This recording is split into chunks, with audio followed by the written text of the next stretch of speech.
Hello. Audio testing for the first time in quite a while. We are back. You can hear my voice again. It's been ages. Interesting. I want to. I feel like I'm relearning this all over again. Also, let me know how my audio is. I'm sure I need to turn the music down a little bit. Hopefully, I'm not too. Oh, that just turned it down like all the way. I don't want that. There we go. We'll try that. Anyway, you should be able to hear me a little bit now. I did not invite Stream Elements to this particular party. I use Stream Elements for my chat overlay, but I don't know why Stream Elements is in my chat, because I feel like I specifically disabled the checkbox where it asks if it can send things in your chat. Interesting. Well, that'll be an issue for another day. Very quiet on your end. Sure thing. For sure. All right. Don't worry, we can fix that easy.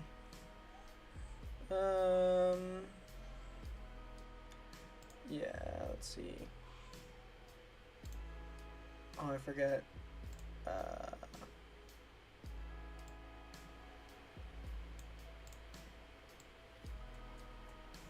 Okay, there we go. We got microphone volume at 60% right there. So you let me know if that's all good for you guys. Yeah. Also, I turned on this like Q&A thing because I wanted to see how it worked, because I've never done that before. And when you have the Q&A up, you can't actually see, like in like the YouTube like stream editor thing, you can't actually see like your chat while the Q&A is up. Obviously, like you could select just like pull up the live stream, and like right now, like I'm broadcasting chat essentially. Am I still quiet? Maybe it's an OBS issue. Shouldn't be capped there. Let's go into...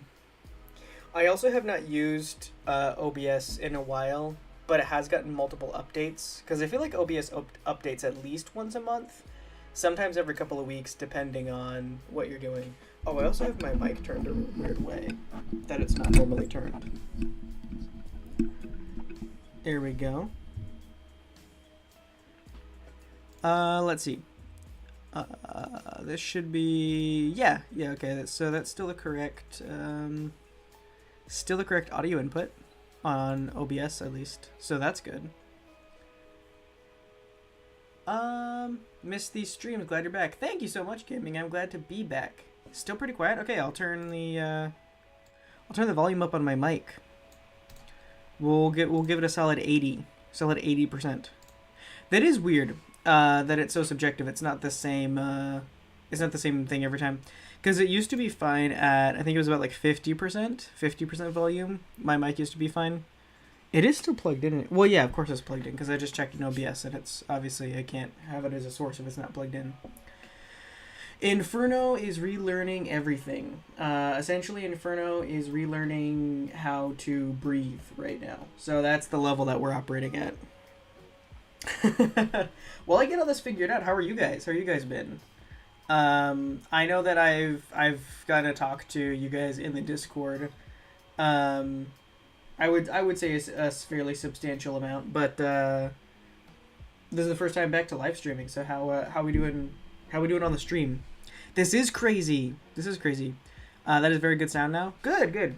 That's weird, because like I said, the sweet spot we found last time, unless I'm totally misremembering, I'm pretty sure, because my device kept resetting my mic volume down to like, I want to say that it was dropping as low as like 22%. It was like a weird, like weird number. Like it wasn't like a multiple of like 5 or 10. I want to say it was like something crazy like 22, or sometimes it was like 30 something. And I think I popped it up to like 50, 55, and it was normally okay. It is currently at 80, so if it continues on this trajectory, then we might be in trouble once we need it past 100, but for right now, we're all good. Maybe you got quiet from your break, your voice grown dull from no streams. That is actually that might be the best leading theory right now. Is that yeah.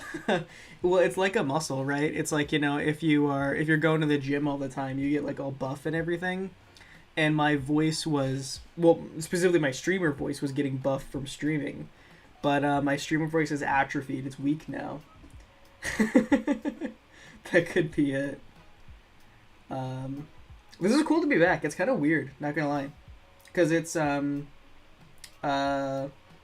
like it's been quite a long break. All right. Oh. You probably got double audio for a second. I just now got like my chat pulled up the way that it normally is, by the way. I've just kind of been messing around with stuff over here. There we go. Now I can see it. Oh, so the questions... Do the questions show up in the regular chat too? Or no? What's the new crown thing? Do you guys see that? I do not remember. Did you finally move more things into your empty room? You sound less echoey. Is it finally less echoey now? Yeah, the room actually has like stuff in it. And if you've ever done streaming or recording, it's kind of like the more stuff, the better. If you guys have ever looked into people who have like nice setups, like audio foam is just a really fancy way to have a cluttered space so that it sounds good, basically. Like, you just need stuff. And I am way too cheap for audio foam, so right now I literally have a bunch of boxes. Not all necessarily there intentionally, but also, like, if I put the boxes away, it'll probably sound worse. But yeah, for any aspiring... Well, we have some streamers in chat, people who stream now and have streamed before. For content creators aspiring and current, more stuff around. Like, a cluttered space sounds better. Get a half-decent mic, it doesn't need to be nice. And then if you really want your surroundings to sound like a recording studio, like you're in a podcasting space or something, just stream in kind of like a messy area. Not a filthy area, like don't keep it clean, don't have it be dirty or anything like that. Just like clean and cluttered are like different, right? Like if there's like dirt on the floor, that's unacceptable. Don't be that streamer. They're out there for sure, but don't be that streamer. But if it's clean but there's stuff around, that's the sweet spot that you want to be at for streaming or just recording. I feel like recording is a lot easier just because you can do multiple takes and you can like listen back to yourself like mid recording. I feel like my recording audio is easier and it sounds nicer. Like when I go back and listen to like a video, it sounds a lot nicer to me than when I go back and listen to a live stream. Anyway, that's the end of my crash course for today. Unless you guys have more questions in the Q&A. So much has changed since you've been streaming less Inferno. I know! Let's talk about it. Let's talk about how much has changed. Also, I can turn it off of the starting soon screen. Because I have like a chatting screen.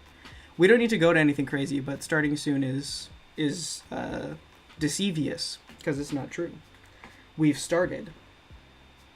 I need to actually remember what like screen I'm on and actually remember to my transitions. Inferno tips: become a hoarder and don't clean your room. No, become a hoarder and do clean your room.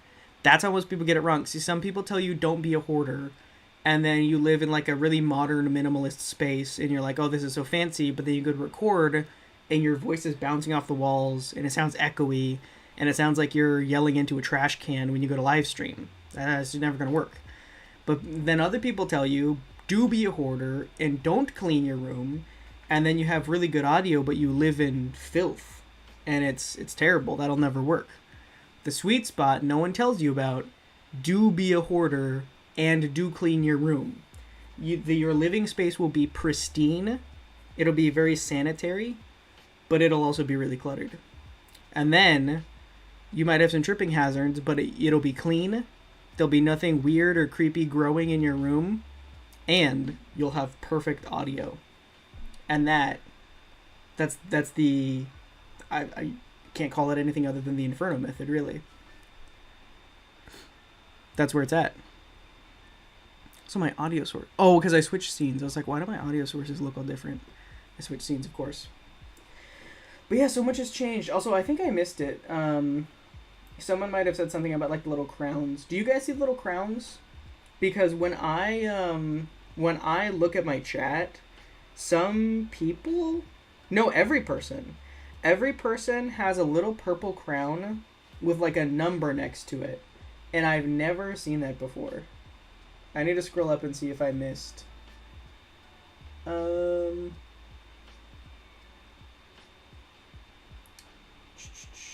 Oh yeah, gaming said crown thing is new. It shows who's the best fan during stream. Are you just saying that because yours says number one? Does it show like most interactive person? Because it's... Oh, it also changes. It also overlaps. Because like gaming, you sent that message and yours says number one. Wyvern sent a message and Wyvern says number one. I'm scrolling back and earlier in the stream, Shinxies said number two. And now it says number three. So the numbers, and then gaming's went down to number two. It changes within the span of a few minutes. What does this mean? What does this mean? Yeah, right now, why was... Yeah, it goes back and forth between... Oh, yeah, and then Azalea's crown just left. But Azalea... Yeah, Azalea had a crown earlier. It was set to number 3. What is this? Okay, I actually have to look this up. This is going to drive me nuts. What is... I have to Google this. What is the purple... what is the purple crown? The first thing that comes up when I Google what is the purple crown, like the first autocomplete, is on YouTube. So other people must be... Oh, and then of course the first answer is a Reddit answer. Can I just get like a... Oh, I liked when YouTube used to have YouTube overview, or not YouTube, Google. Google used to have Google summaries. I hate the AI overview now. The Google summaries were actually pretty helpful most of the time, and they pulled like a excerpt from like an actual source. I hate that the AI overview has replaced it. I think there's like a mod you can install that like changes Google for you and it flips it back the old way, but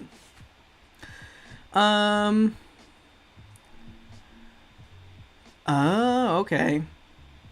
So basically, YouTube looks at the top 50 viewers in any given live stream, and in live time it ranks them depending on who's most engaged.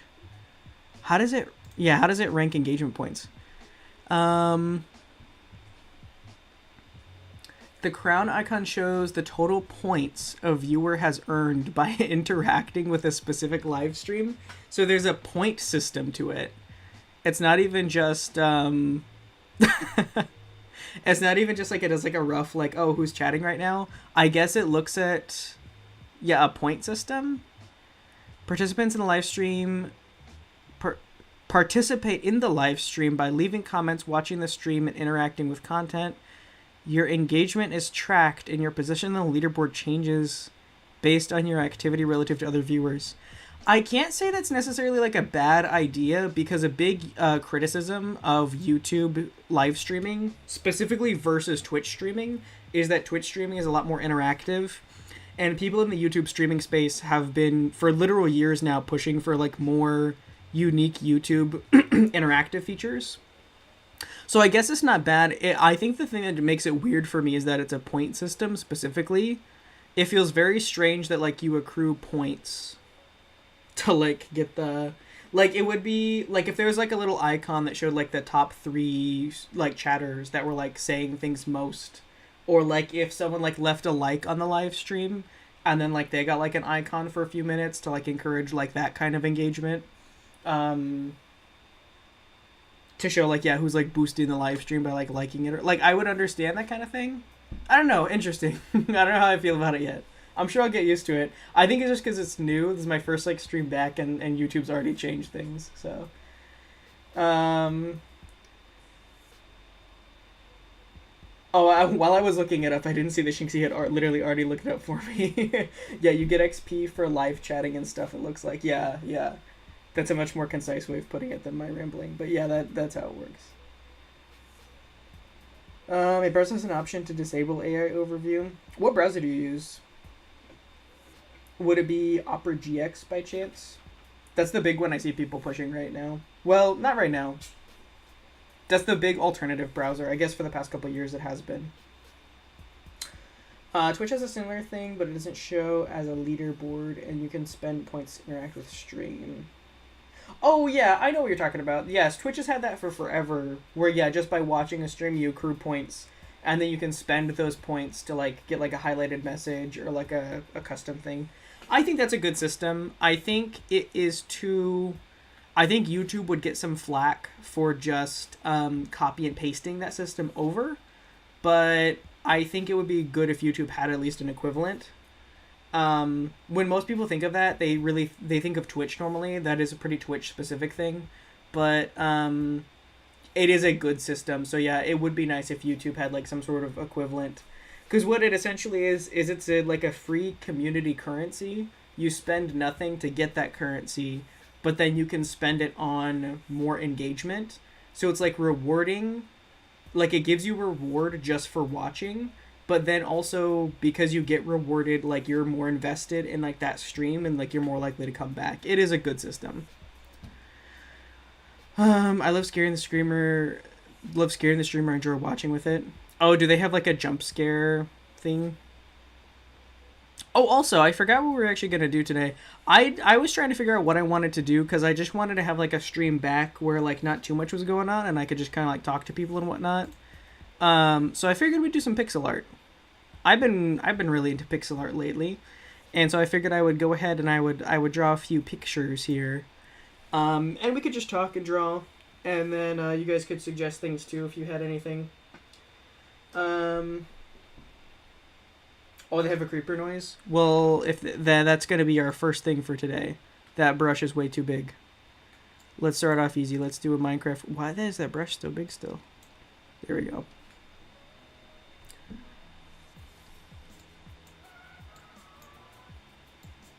Alright. Let's do something like this here. Oh. That's not what I wanted. I didn't want to move my background. Here we go. Now the hardest part is the creeper face. Mostly because it's low resolution. Actually, that won't be that hard at all. Yeah, that'll be pretty easy. Okay, cool. And it'll be kind of a... Oh, we're going to have to make the feet wider for sure. Well, maybe not. Maybe we have it be like a... there it is. That's where it's at.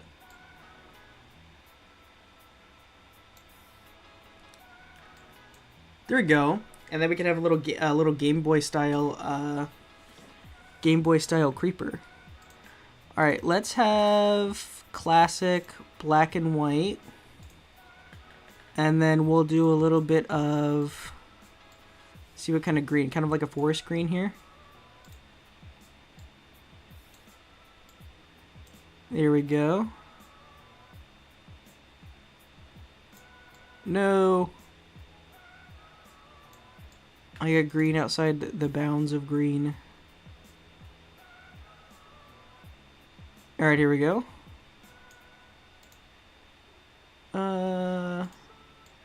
Yeah, there we go. Nice. And then we come in with a second green. We're doing like a Game Boy Color style.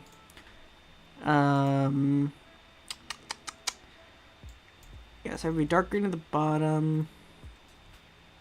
Do we want... No, don't want that. But maybe green here and here to kind of... I feel like it was going to soften the edges a little bit more than that.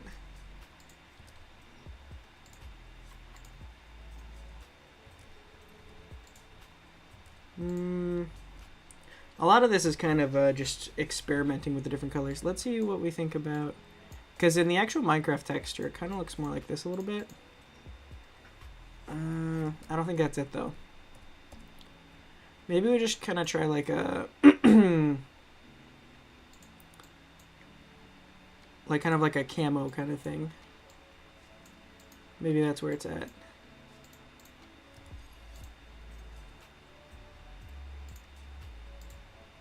Maybe that a little bit. I don't know, it breaks up the silhouette too much, I think. This is what's hard about pixel art, guys.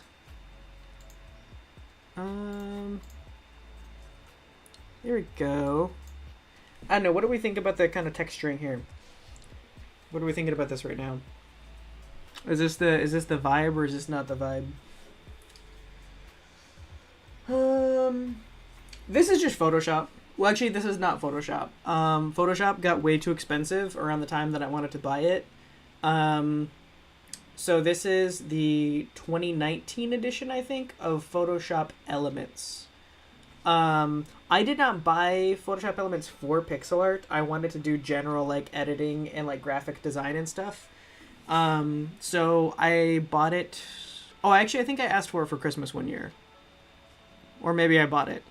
I can't remember which one. Either way, I acquired it, I think, 2019 or a little earlier.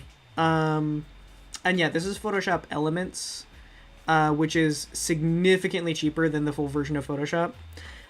This is the program that I've always done all my thumbnails in, and that's what I use it for most, is like that kind of graphic design. I started doing pixel art in it, but I would actually like to switch to either Krita or Pascal. Because even though this is what I'm used to for pixel art, Pascal has more animation features, and I like to make animations. So I like to use that for animated stuff. And then I've heard that Krita has a better pixel art brush set, whereas Photoshop is pretty limited. So I would not necessarily really recommend this program. There's other better programs out there, and like I had to pay for this one. And both Pascal and what's the other one I just said? Krita. They're both free. So yeah. So yeah, I'm using this one today, but this definitely I would not necessarily suggest it. This is just what I'm used to. Oh, so like one of the features that Pascal has that would be nice to use right now is you can pick a color, and then there is there's a fill tool that changes every pixel of that color in the canvas. You can just redo them all at once. Because right now I'm thinking this green might not be quite it. I want to make it a little darker, a little less saturated. I'm going to skew it slightly more yellow, slightly away from that blue-green. Yeah, slightly more towards the yellow, so it's kind of more of an olive green. And I would be able to just replace all the pixels in one go, but I have to do it either one fill at a time or one pixel at a time. There we go. I think that looks a lot better. The other green was starting to be a little bit of like an eyesore. And then just make this a little darker. And then we replace all of these greens. Is that too subtle? Maybe we do bring that down just a little bit. Because I want the texturing to look cool. I don't want it to look like it's just too much. There we go. That's not too bad, I think. I think that's alright. Yo, it's Taz! Hello! We are back. Whoa, I didn't see you're allowed to swear in chat now? What? I look away for 2 seconds and Taz is allowed to swear in chat now. Why is that again? I think I missed that update. Here we go. Also, I'm drawing my favorite character since you were drawing. Oh yeah, are you drawing like traditional like pencil and paper, or are you drawing like pixel art? I think I'm pretty happy with that. I think that's a good little. Creeper guy. I'm gonna call him done.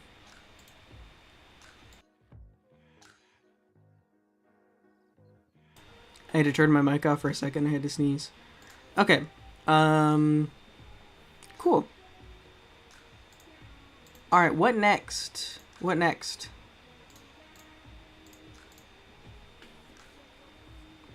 Oh, I need to try to use one cool feature that Photoshop does have that I need to experiment more with is the I guess I can actually do that right now as like a quick test here. It's just I think it's just called the color feature. Basically how it works, I'll showcase it real quick. That's not it. One sec.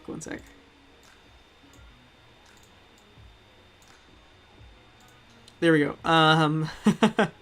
So you work in grayscale. So let's say I want to work, yeah, in gray here.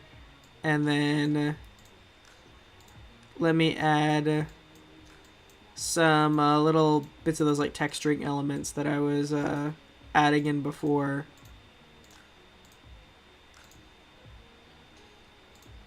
Yeah, that's good for the purposes of this. Then I can go in. Yeah, let's just like work with like this green that we had. And if I paint over this normally, it just paints like green pixels. But what I can do is I can change the layer type to a color layer, and then it will change the hue. Or no. Yes, it changes the hue and saturation to be that color, but the lightness remains the original. So basically you can work in grayscale if you want to just see light and shadow. And then you can go in and you can color it after. You kind of have to be able to visualize, like, is this going to be like too light of a green, too dark of a green, like things like that. So see, that's like a little bit different than like what I had before. It's just like a slightly different way of working, but a lot of people like it because it kind of forces you to look at like the light and shadow first before you start thinking about color, and then your use of like silhouette and contrast is sometimes a little bit better than otherwise.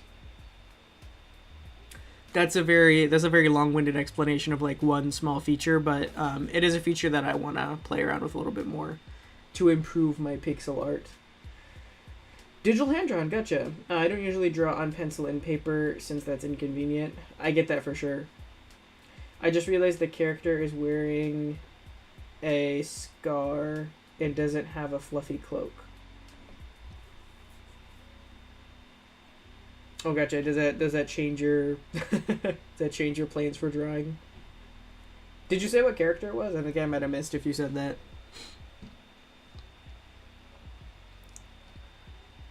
All right. What to do next? I'm just gonna start with a figure drawing and then kind of go from there. Whenever I do my 16 by 16 pixel guys, I usually start with the feet. I used to draw them pixel higher, like that. Like that right there. Because I like to have like all my lines like fully enclosed. But I'm trying to be more, I don't know what the right word is. Just be more experimental with how I do like pixel art, and try to look at other artists and how they do like traditional like pixel art drawings. And a lot of times to make the feet look like less clumpy, and also later to make the walking animation look better, it's nice to have open at the bottom. That's really weird for me. I like to have, instead of like a form like this with like a color on the inside, I pretty much always prefer to have a fully closed form if it's going to be filled with a color on the inside. But sometimes like this much like outline can be kind of like unappealing. It can throw off like the color balance. Like there's a lot more color here per black pixel. Whereas this is like almost all black with like a little bit of color, and then also like the shape is totally different. So yeah, that's just a little bit of pixel art color theory for you. But that's one of the things I'm kind of like practicing also with my pixel art drawings.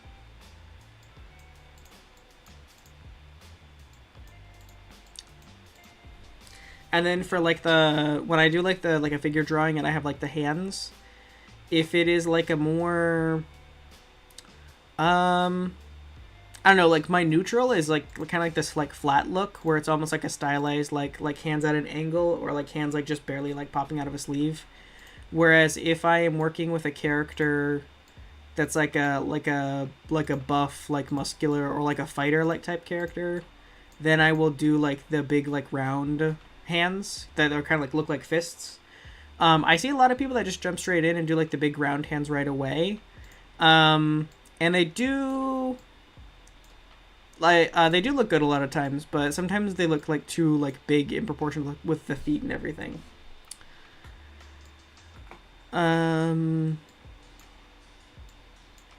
And then I usually just do kind of like a pretty like basic like head here. And then that's how I start most of my characters.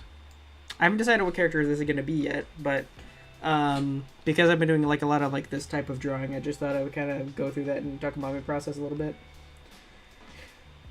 The old man from Deltarune. Oh, gotcha. You go for something crazy? That's true, I do need to go for something crazy. What would be something crazy? Oh, I know what would be crazy. Forget this whole eyes and everything. What if he... Actually, let's dial it all the way back. What if...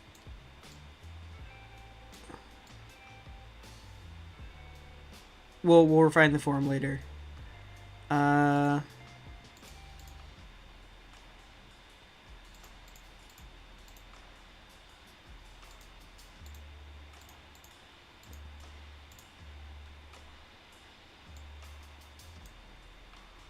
Oh, I think it's coming together.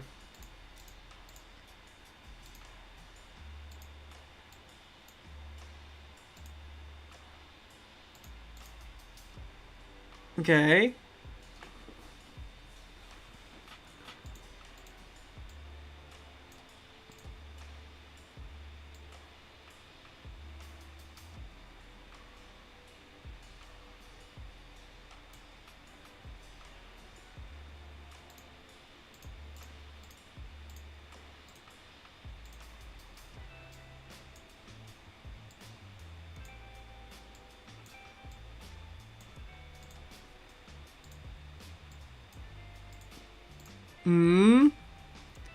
That's pretty crazy.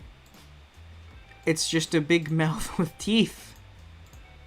Who would ever see that coming?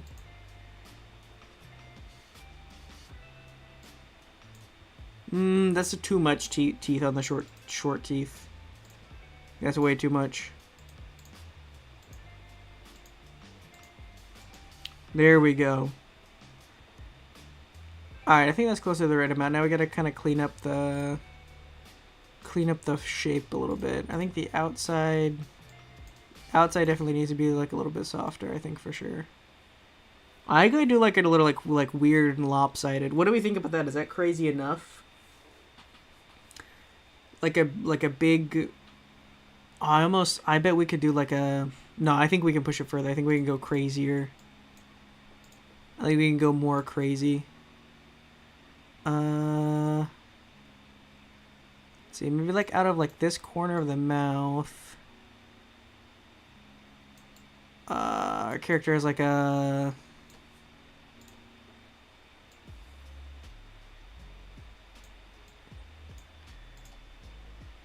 like a big tongue.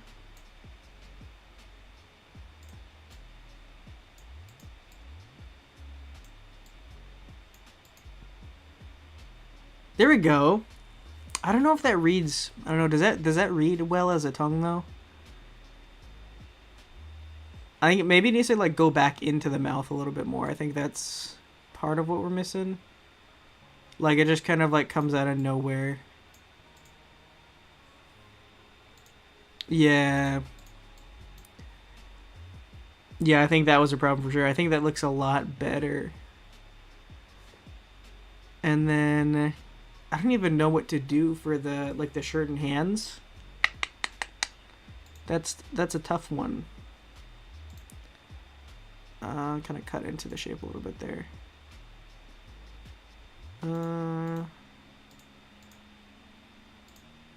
Yeah, let's refine this a little bit. We also need to kind of polish this up a little bit there.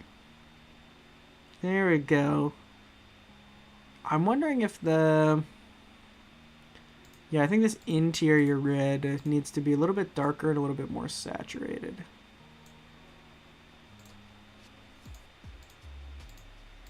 There we go. That's it for sure. That's it right there. And then... what for a shirt, though? Also, what for, like, hands and feet? Do we do, like, a skin tone, or... I guess just kind of like this red kind of, like, monster thing going on? And then for the shoes, I'm gonna just cut out some dark gray shoes. And then we'll see how we feel about like a green shirt. We'll try a green shirt and we'll go from there.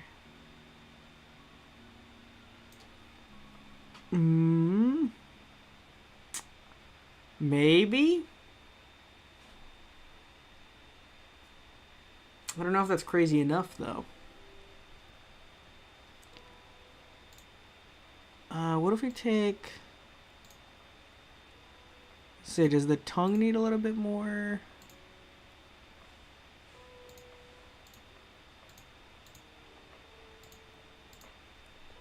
Yeah, a little bit more texture to it, maybe. I'm not sure.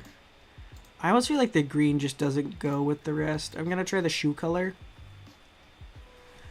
It doesn't read super well, like exactly what the shoe and the shirt is, but I think in terms of overall color, it does go a little bit better. And then I'm gonna pull these out to the edge a little bit and just kind of, yeah, kind of like soften up those edges slightly. There we go. It's still kind of lopsided, but I think it's coming together here. How does the Q&A thing work? Oh my gosh, I forgot about the Q&A. Let's see how the Q&A thing works. All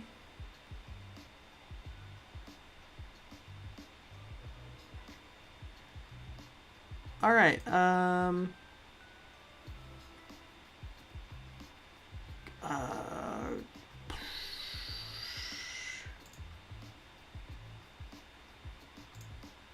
If I hit end Q&A, does it display all the questions, or just does it get rid of the questions?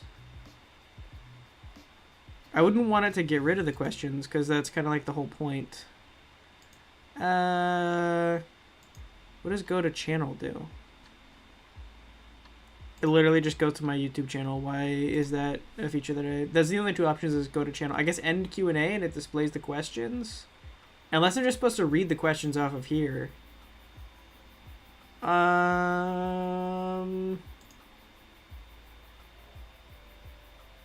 End Q&A. This will remove all questions from the questions list. Okay, cancel. Okay, I think I'm just supposed to read them off.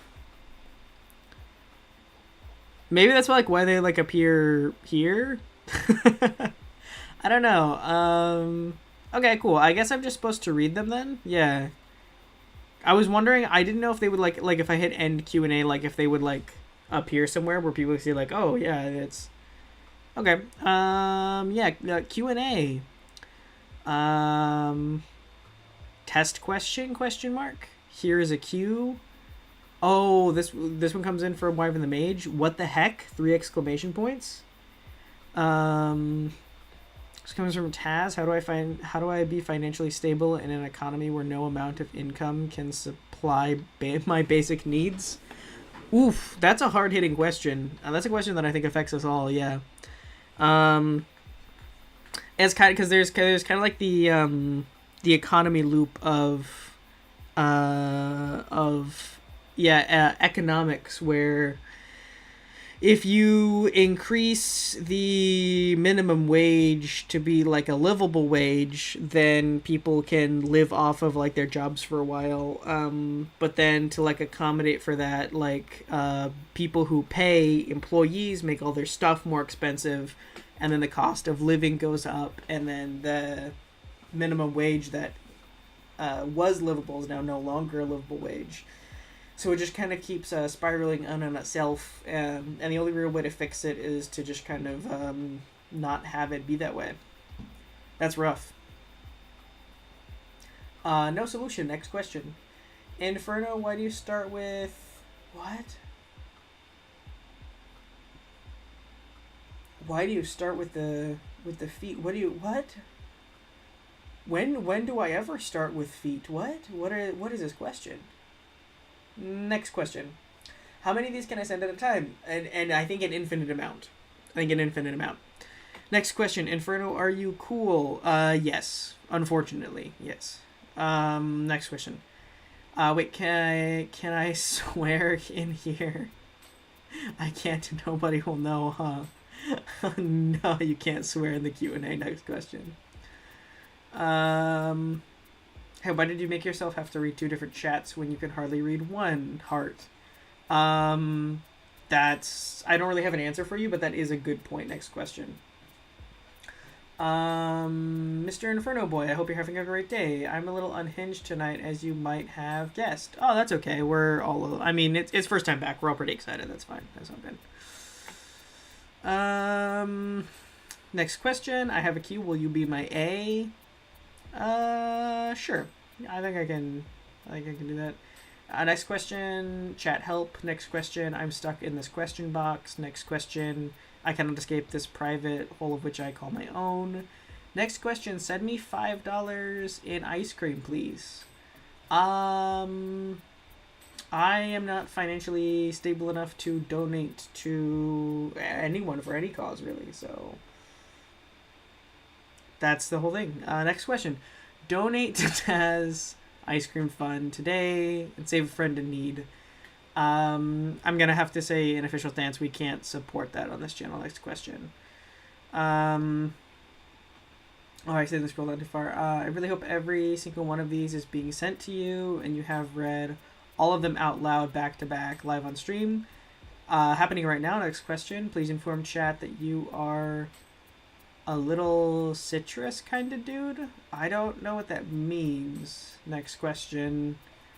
Oh boy. I don't know what all this is. Dr. Thunder Cucumber Soda Thoughts? Question mark. Oh, I don't think that's a coherent sentence. Next question. Oh, I'm not even gonna read that. That doesn't get dignified with a read out loud. Skipping. Next question. How do I shave my beard with just a stick and a granola bar? That is a pretty good question. When most people go to shave their beard with a stick and a granola bar, the thing that you encounter first off is you feel like I need to construct a blade. Like somehow I need to take these resources and construct a blade when that's just totally false. Obviously, the stick is not sharp enough, it's more scratchy. The granola bar it'll just, it won't hold up. It'll just kind of like disintegrate. It'll just mush. So that's just never going to work. What you need to do, you know how like granola bars, they kind of have like a little bit of a coating on the outside and the sticky part is the inside? You fold the granola bar, you unfold the granola bar kind of like inside out so that the stickiest part of it is on the outside, right? And then you just kind of, you get all the stick on the outside of the granola bar. Like you invert it, fold it in on itself. And then you wrap the granola bar part around the stick like a roll of like double stick tape. And then you take the stick handle side and then you put the granola bar sticky side against your face. And you roll it back and forth like a lint roller. And each roll, you just rip the hair off of your face. So it's not really a shave, it's almost more of like a wax, but you use the sticky nature of the granola bar on the stick to just rip the hair right off. It's incredibly painful, but it'll last you way longer than a traditional shave, which is why people are switching. Next question. Does this XP thing encourage spamming in chat? And are you a little kitty? Choose wisely. I don't think I'll be addressing the second half of that question, but I could absolutely see this encouraging spamming. And considering spamming is already kind of a problem in chats, especially I feel like with small streamers. I feel like with small streamers, like if you were a big to middle-sized streamer, like you're more likely to have like a really consistent chat where like if somebody spams, they don't really get as much attention because chat's going pretty fast. And also they usually have like mod teams. Sometimes they even like actually pay their mods. Could you imagine? And so they get rid of spammers like pretty fast. Whereas spammers get a lot more attention in small streamers chats because oftentimes small streamers don't have mods. Chat runs a little bit slower in a small streamer stream. So like if you were sending a lot of messages, you get a lot more attention. And then with this, I could see someone spamming and then also talking about, hey, like, hey, look, I'm number one. Look at me, I'm number one. Hey, look at that, I'm number one. So yeah, I'm not gonna say the crown system is bad. It's just a little weird right now, and I could definitely see the crown system encouraging spammers, especially for like small streamers. But yeah, good thoughts. Next question, Inferno. Would you rather learn guitar or skateboard? That's a tricky question because I don't know if you know this, guys, but I have actually tried to learn guitar and skateboard. I tried to learn skateboard first. I forget how old I was, but there was one time, I don't remember if I asked for a skateboard specifically or if someone just gave me one, but I feel like I got a skateboard for my birthday when I was fairly young. And at the time, I did not feel too steady. I did not feel steady or balanced at all. So our driveway when I was a kid had like a very slight incline to it. So I would put the skateboard at the top of the driveway, and to practice balancing on it, I would get on the skateboard, I would like take a deep breath, and then I would slowly ride the skateboard down like the very gentle incline. And I would get like kind of like nervous at the bottom as I started to build speed and the skateboard started to turn a little bit. I did that for a while, and then I felt like I wasn't really making progress, and then I picked it up when I was a little bit older, like maybe in high school a little bit. And I was like, okay, like I feel like I can do this, but also like I'm just not really like putting the time in, and I never really got to a point where I could confidently ride a skateboard. That would be pretty cool. Guitar, I put a little bit more effort into, but it was just really tricky on my fingers. Like moving back and forth between chords was really difficult for me on guitar. My fingers just did not want to like change position like that fast, and it was hard for me to like remember where they went. And then you have to press down pretty hard, and I never got to a point where pressing down on the strings of the guitar didn't hurt my fingers. Everyone always told me that I would like build calluses or something, but like it never really happened. So it just continued to like hurt my fingers, and I did give it my best shot. There were a few songs that I could play, or at least play like the majority of, but it was all like single note like plucking songs. I couldn't really do like chords or anything like that. I think if I had to choose one to go back to, I would probably go back to guitar. I did enjoy playing it, and I would like to expand on that a little bit. But it's just one of those things where I don't want to play it like a little bit here and there. I'd want to like be practicing every day, and I don't have enough time to add a thing where I'm practicing every single day. But maybe someday guitar. I won't say never. That's a very good question. Next question. What are your thoughts on this again? What are your thoughts on Dr. Thunder Cucumber Soda? What is this thing? I don't know what Dr. Thunder Cucumber Soda is. Should I be familiar with this? Is this something Inferno should know about? Dr. Thunder Cucumber Soda? This is one of those things where it just sounds like silly when I say it out loud. Is it Dr. Thunder Cucumber? I know, I don't think it... I'm not like accidentally saying something stupid, right? No thoughts at the current juncture, I guess I'll say. Next question. What are you most excited about coming back from break? That's a very good question. I think what I'm most excited about is I have done gameplay for videos and streaming on and off for it'll be 5 years this October, because I started my channel in October of 2020. And I've been pretty much exclusively like a Let's Play channel. I've had a few like variety videos where I did like a game with a twist, or I did, I don't know, like other stuff where there was like, it wasn't a traditional like Let's Play, but I've done mostly Minecraft videos, mostly Let's Play live streams, and I'm excited to continue those. But for anyone who's been active in the Discord, which I think is pretty much everybody here, you guys will know that I've done a lot more creative stuff. I really liked the drawing live stream we did earlier this spring. I was doing like a little bit of like pixel art on stream like tonight, and I don't know how much game development I will do on stream, but I think I'm going to talk more about the game development that happens off stream. I might stream at least part of participation in a game jam at some point. And so yeah, I think I've always been really passionate about creating things. but a lot of what I've created on the channel has been it's more on the creative side that I'm like creating content, but in my content I'm not like creating things, right? The content that I create is like playing games and like doing things. It's more like experiences. And I think getting back to streaming, I'm really excited right now to get into like the pure creative part where I make content, but the content that I'm making is making things. So even in like the Let's Plays and like the gameplay, I'd like to talk more about like my art and my game development, and then just kind of sprinkle those in a little bit.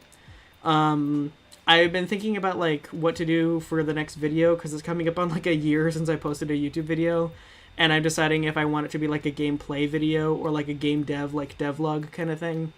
So yeah, I think that's a direction that I'm really happy to take the channel. Everyone seems like they've been enjoying when I at least talk about like more creative stuff. And I know that there's a lot of like creative people in the community, so I feel like I will be able to connect with my audience a little bit better by participating more in like the artistic side and the creative side of things, by kind of like doing some more of the things that like you guys are doing. And then as we continue to like, build an audience, because like, we do get more members of the community every here and there now and then. And as we continue to do that, then yeah, I'd like to be like part of the community of artists instead of just like kind of like broadcasting to the community of artists, if that makes sense. So yeah, it's kind of a long-winded question, but I am very excited to be coming back from break. And I think, yeah, content-wise, that's what I'm most excited about. Very good question. Next question. Okay, Taz, serious question time. What fluid goes in your cereal? Should you have cereal? Yeah. I want to be open to the idea of more than just milk and cereal. The most open I'll be to anything in cereal that's non-traditional is I'm an oat milk guy, and when I have cereal I put oat milk in it. I don't have anything against regular milk and cereal. I would definitely still do it. But like a few years ago now, I just ended up switching to oat milk for a few different reasons. So I'm like that guy now. I do oat milk pretty much exclusively in most things. And so in my cereal, I do oat milk, which I feel like is barely even a different fluid. Like, it's just another kind of milk, right? Like, it's nothing crazy. So the most different I'll go is like oat milk. I haven't tried it because I know like some people do like water, which sounds really yucky to me to put water in your cereal. I've heard orange juice. The craziest thing I think I've ever done and like it wasn't bad is I've definitely put like chocolate milk in my cereal. That was totally fine, but like you can't do that all the time. Like it's a bit much, in my opinion. That's like, if it's like a holiday. If it's like a holiday and you're like getting up and you're having cereal on a holiday, then you can splurge a little bit. You can put the oat milk or the chocolate milk in your cereal. That's fine. But generally I'm just keeping it milk. Like there's a reason people do milk. It's it serves the purpose texture wise, with it being like not as watery as water. Like milk is like a little bit thicker. It offers like a creamy balance to usually the crunchy sweet of the cereal. Don't change the texture profile too much, and changing the flavor profile, that can get really messy real fast. So yeah, stick to milk, guys. I think I think we talked about that. What do you think about next question, what do you think about stream crashing within 2 months? Causes were release of Deltarune and Silksong. Wait, has that happened? What do you think about stream crashing within 2 months? Like, that's going to happen or that has happened? Didn't Silksong... Did that not release already? I thought Silksong, like, just came out. I don't know. I have had... Well, no, I take this back. I was about to say I have had crashes that had to do with my internet or my computer, but I haven't really had YouTube-related crashes. But I'm just remembering that's not the case. I think it was about a year ago, like this month. I don't know how many of you remember the Pokemon stream. I tried to stream Pokemon Shield. And when I tried to stream Pokemon Shield, like YouTube just wouldn't let me stream it.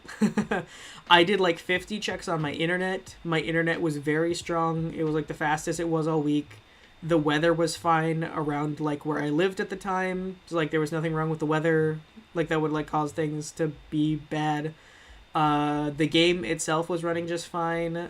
Sometimes I have like a million tabs open or like too many programs open that slows down my computer. That was not the case. Like I really tried everything and I had perfectly optimal stream conditions. And for whatever reason, like YouTube was just not giving me enough bandwidth, which I looked up later, and that happens when YouTube like total server bandwidth or server space is getting low. It does pull away from smaller streamers to allocate more resources to bigger streamers, which I understand. But yeah, that will that might just end some streams early, but that's okay. I wasn't even thinking about that. Yeah. What is the dates for Deltarune and Silk Song? Is it going to be on a stream day potentially? I mean, I guess if it comes out, like people are going to be playing it for like weeks. So yeah, it's probably going to affect things. You never know. Oh yeah, next question. You never know what Dr. Oh my gosh. You never know what Dr. Thunder Cucumber Soda is. Thoughts? I guess my thoughts are just that I'm very humbled coming back to live streaming because I remember my weaknesses and limitations, and I cannot come back with the mindset that I am that streamer. I need to come back with the mindset that I need to be that streamer. And the lack of knowledge about Dr. Thunder Cucumber Soda is really a reminder of that, and I think it's going to make me... I was going to say better streamer, but I think we all know it's going to make me a better person by the end of this year. So I guess, I'm grateful at the end of the day. Next question. Will you continue the Moana series? I really enjoyed the first episode. Oh my gosh. It's coming up on a year since I did that, huh? Wow. I don't really have any plans for that. I forgot. Yeah, I have gotten a few requests like every few months or like sprinkled around. Like someone will like bring that up again. That they wanted a sequel to the Moana Minecraft video. I know some people were saying that they wanted me to do another specifically Moana Minecraft video. And other people just wanted like another Minecraft video that was like in the same style, where it was kind of like a scripted, like kind of like a story piece. I don't know what you would even call that video. I was pretty proud of it because I thought it was pretty like specific, and there wasn't a ton of other Minecraft videos quite like that one. I was just kind of like going off the walls and being crazy. I think that's something that I'd be open to like doing again. I don't know that it'll be the next one. Also, I was just thinking about this yesterday or today. I, like, put together most of a Minecraft video. Like, I didn't start, like, filming or anything, but I had, it was essentially going to be an escape room video, right? So I was going to invite people on to participate in a Minecraft escape room, and I had it fairly... I feel like it was fairly unique. It was more like an RPG sort of thing, where like you had to like solve like puzzles, but then like there were almost like little like story elements. I didn't want it to be like other escape rooms, and I didn't want it to be like one of those things where like you spawn in a bedrock box and you have 3 slabs and you have to figure out how to get 60 blocks up to the next. I don't know if you've seen those videos, but I feel like they're cool, but they get kind of like repetitive. I wanted it to be like, yeah, kind of like a story-rich RPG escape room kind of thing. And I wanted like a lot of different like things to explore so that people would get points in different ways. And then I would showcase like a leaderboard at the end. And so I'd have a few friends on to do the escape room. I built 90% of that escape room and never finished it about a year ago. It was before October. So yeah, it would have been like about this like time last year. And I had that video almost ready to start filming because I was like building the world for the video in Minecraft. And I still have the world. But that video was supposed to come out like this time last year. It was supposed to be like the next like big video. And then I hadn't published anything. by the time that I had the idea for the Moana video. And when I had that idea, I was like, well, I want to do this right now because A, I'll have a little bit of time with like Thanksgiving break, and B, Moana 2 just came out, so it'll be like really great. You know, the DLC just came out on Minecraft. People are talking about Moana 2, like it'll like do well. So I went ahead and I did that, and then I made plans to come back and do the Minecraft escape room video in the winter, and it just didn't happen. Like I just was like busy with like other things. Like I just it just didn't happen. So anyway, I guess like long-winded way of saying I would definitely be happy to come back to the Moana series since people seem to have really enjoyed that and wanted like a sequel. But I already do have like a Minecraft video that I never finished from like last year, and I did sink a lot of hours into physically in Minecraft building. And then also I do have like some like art and game dev like kind of like content that I wanted to try out and see if it did well in the video. So anyway, I guess what I'm saying is I need to get down. I need to actually like record some stuff because it's been almost a year since I made a video. So it's time for Inferno to be a YouTuber again. Next question. Looks like there's no question there. Next question. What are your thoughts on Olivia Rodrigo's Guts spilled? I think it's pretty good. I have to say I only know like the I know like the big songs. Like I couldn't really give you a thought out review of like the entire album, but like I know Vampire is on there. Is Driver's License on there? Maybe not. Well, now I'm just gonna embarrass myself. Maybe I actually don't know what songs are on there. I feel like Vampire is definitely on there. Driver's License might not be. But those are the two songs that I know the best. So I guess what I'm just saying is, like, I'm a fake fan, and I only know, like, Olivia Rodrigo's biggest songs. I feel like there's another one that I also, like, have, like, listened to. I can't think of it right now. But anyway. Yeah. Good music. Good stuff. Next question. There's no question there either. Next question. About the Silk Song and Deltarune thing crashing. It was Steam, not Stream. Oh. That doesn't really affect me very much. That's, like, cool, in a way. Like, I'm sure, like, it inconveniences, like, some people to have, like, Steam crash. So, like, that's, like, not cool. But, like, also, like, that's like always a huge story when a game like crashes Steam, or like when a game crashes like any like platform or website or anything like that. So it is pretty cool to be like, you know, oh yeah, this did so well that it literally crashed X website or whatever. So yeah, I'm sure there's a lot of people that have games that they were wanting to play and it sucks to have like servers down and not be able to do stuff. So that's a big inconvenience. But I don't know. I think it's cool to see, like, you know, oh, yeah, so many people like this game that, like, it is, like, crashing things out. As long as it's a game like Silksong and Deltarune, I think those are, like, cool games. I have obviously not played them, but, like, I know about them. I know about the communities. I know the general content. Those are games that I think it's cool to see, like, blow up. There have been other games that I was kind of like, really? That game is the one, like, crashing? Like, I don't know if you guys know what Sprunky is. But supposedly, when Sprunky came out, like, itch was down for several hours. And I think Sprunky... I will go on record and say that's one of the dumbest games to have crash a website. It's so, like, silly, and there's nothing to it. It's, like... I don't know. It's such, like, a brain rot, like, kids game that you can hardly even, like, call it a game. And the fact that, like, I think, yeah, like, Steam, or not Steam, itch.io crashed the day, like, Sprunky, like, released. And it had, like, a crazy amount of comments. Like, the interaction was, like, insane. It was like, man, there's so many, like, good games and so many, like, really creative, like, indie projects. This is what they're crashing out about?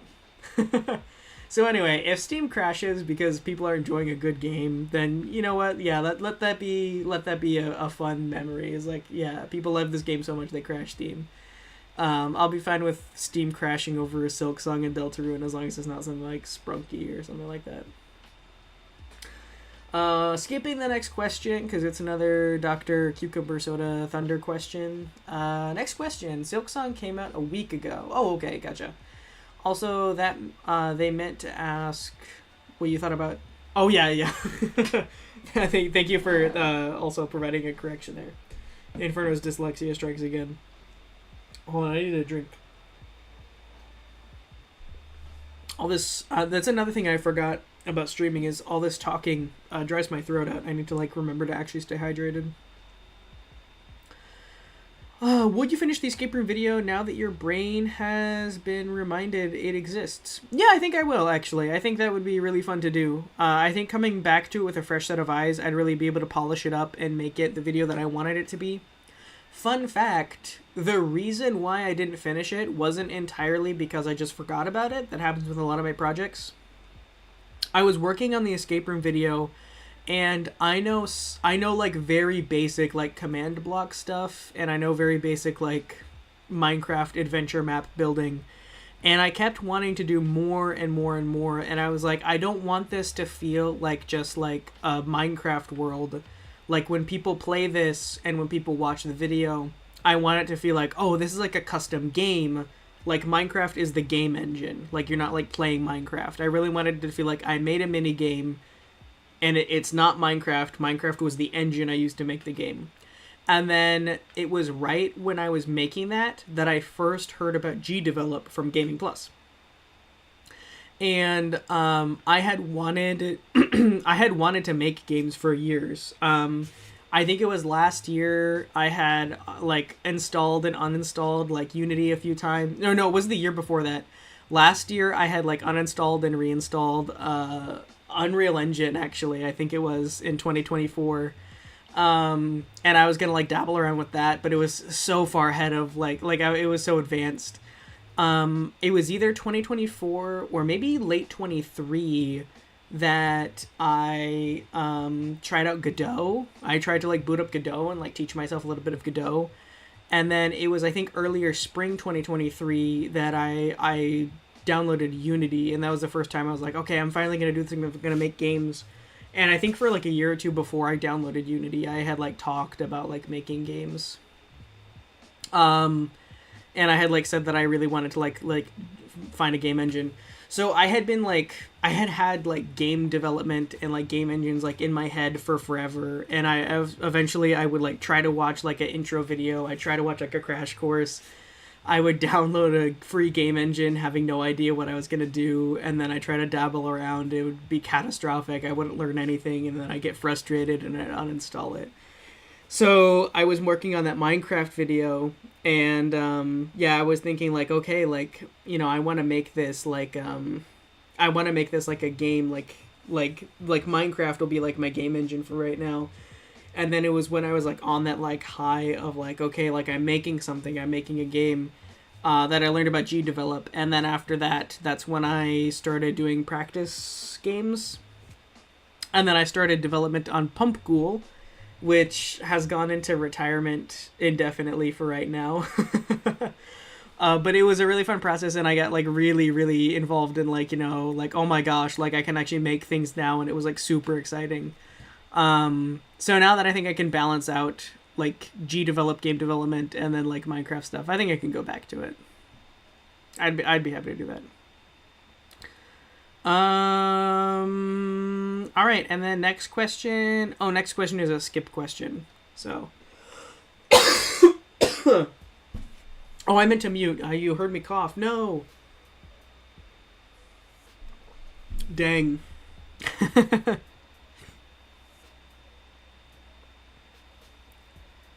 Yeah. That's all the questions for right now. We went through them all. That was a lot of questions, guys. Should we do this more often? I'm putting out a question to you, and I'm putting out the Q, and you can give me the A. Should we do Q&A more often? Not every live stream, but sometimes, maybe. Also, I can post it when I schedule the live stream. I can post an announcement that it has a Q&A, because I tried this a while ago. Or not what am I saying? When I scheduled the live stream last night, that's when I started the Q&A. And the Q&A saved like from last night. So if I like schedule a live stream for next week and I post the link to that and I have a Q&A, you guys would be able to leave questions like all week, and then I could just like read them off at the end. The same way that like chat works. Like when you guys like leave a comment and then like you leave and come back, like you might not be able to see it. But the second I schedule a live stream, I can see all the comments like in order. So like there's usually someone who like either earlier in the day or like the day before will like comment like first. And I don't think anyone else sees it, but like I always like see that. So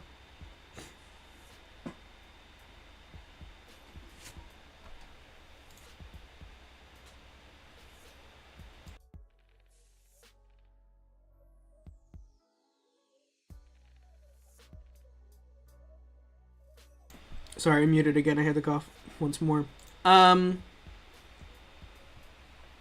When did we get to the Breath of the Wild segment of the stream? I thought about doing Breath of the Wild tonight because that's like the staple of like streaming. But I just didn't really feel like queuing it up. I felt like chatting and just kind of like doing like whatever, but I didn't super feel like actually like playing like a game tonight. So that's why there's been like no game. But we don't need a game when we have this. Remember this little guy? We should draw something better. This guy is the worst. Let's try again. You guys can guide me as I create a character.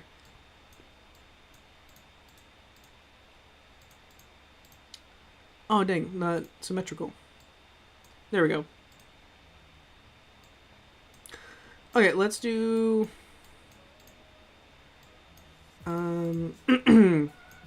See, with these little characters, at least when I draw them, this part right here is pretty much always the same.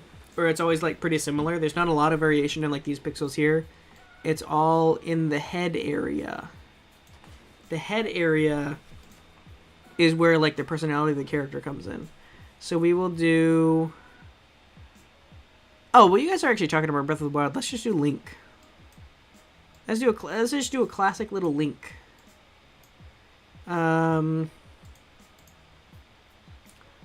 He's got his little Link ears, right? That's the thing?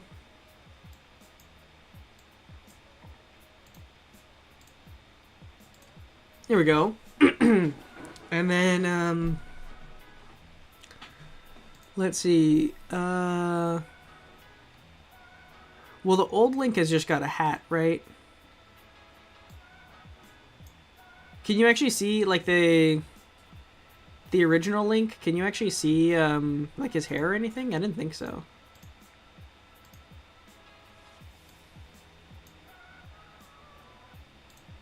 Alright. And then...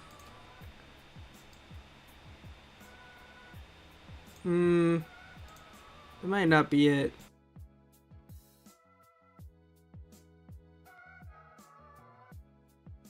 Maybe... I don't know, maybe we don't do Link. Well, I guess we need to... No, let's not do Classic Link. Let's do Breath of the Wild Link, because we were talking about Breath of the Wild. That's where we went wrong. Okay. Because Breath of the Wild Link has... hair? What does his hair look like, though? It's kind of like bangs, right? Well, I gotta look it up real quick. It's been too long since I played the game. Breath of the Wild. Not just Link.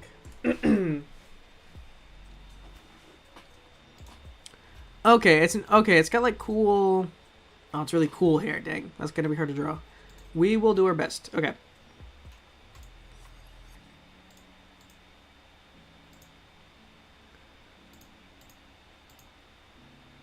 Okay. And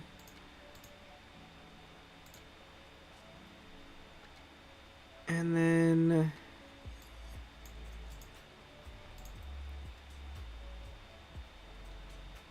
Well, this is hard to draw.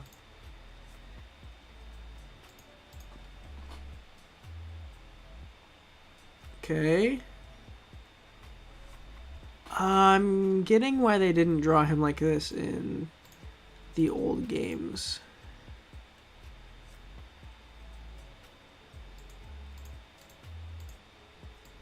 Okay. And then he's got like some hair coming down here. Okay, bear with me here.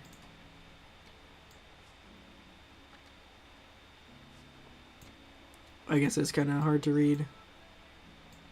I'll just do white.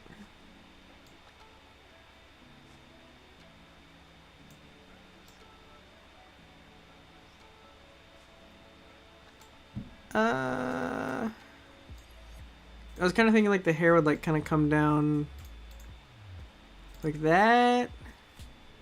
But then you can't really see. Also, he's kind of like a fighter character, so I should have done like the big hands. Okay.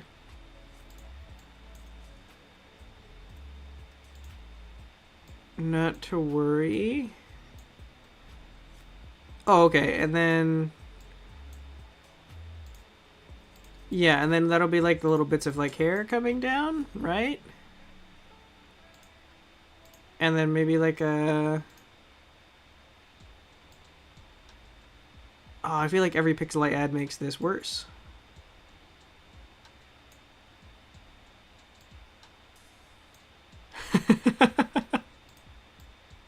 I don't think that's it, guys.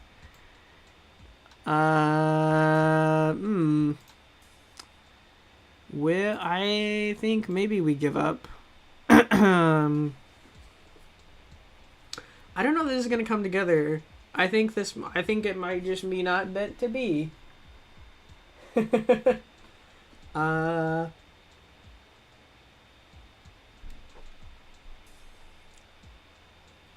Okay. Well.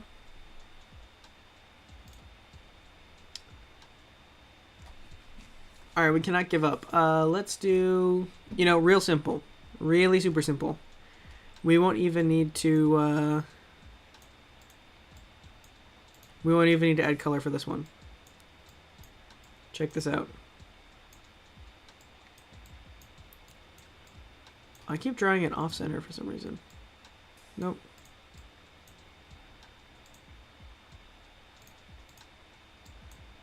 Alright. There we go.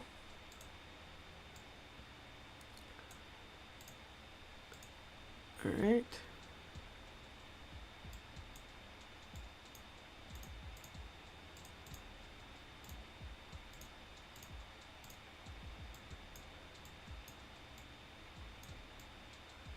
There we go. Alright, this is coming together now.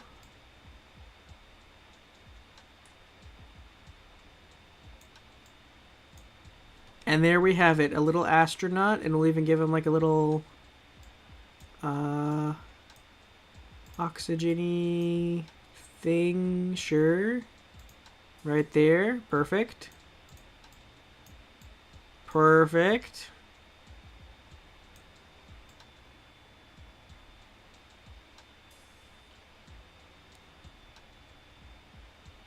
There we go.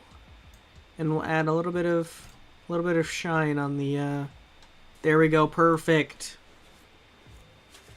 It's all come together.